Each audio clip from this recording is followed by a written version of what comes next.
In today's session, we're going to talk a lot about making racing better for everyone, but particularly our jockeys and trainers. And the themes that you'll hear and the discussion around mental health is probably relevant for all of us. It's just a shame we don't have more people in the room to listen to it. The challenge for us as administrators is, are we doing enough to make sure our people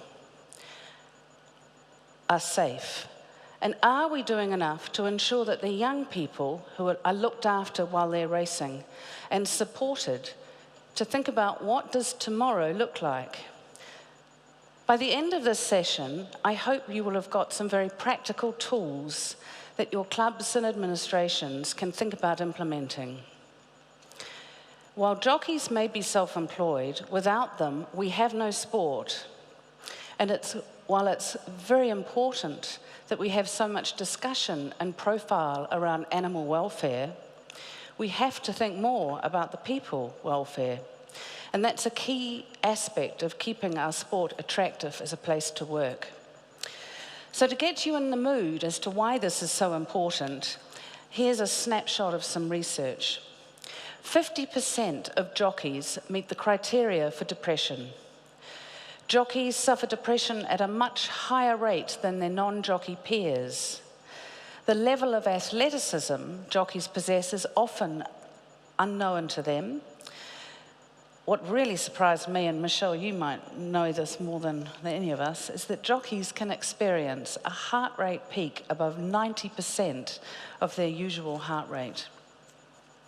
And these peaks are seen in the final furlongs, where jockeys are pushing out in those competitive finishes, as we saw in that little clip of you finishing the race yesterday. Jockeys can ride in multiple races in a day and almost every day with no established off-season.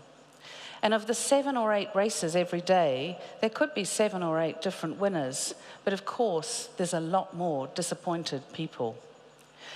Jockeys are required to ride at low weights, often in a dehydrated state, while trying to maximize athletic performance of both themselves and the horse.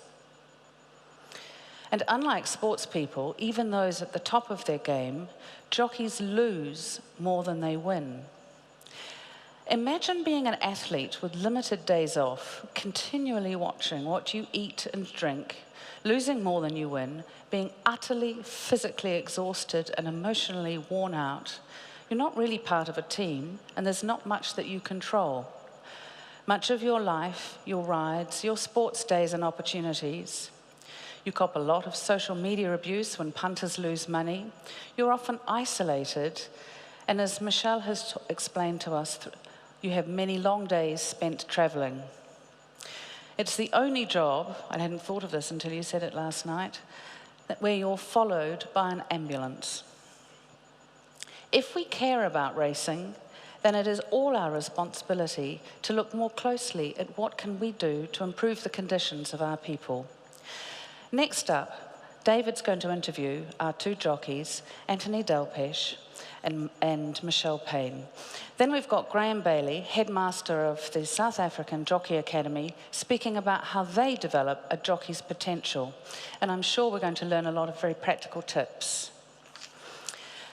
Author and sports psychologist Kirsten Van Heeden is going to speak about how do we make it better for all our jockeys, the difference between mental toughness and mental health. And how do we help these vital people stay healthy in every aspect of their life? And how can we help them to be their best? What can we, as administrators, do to support and encourage?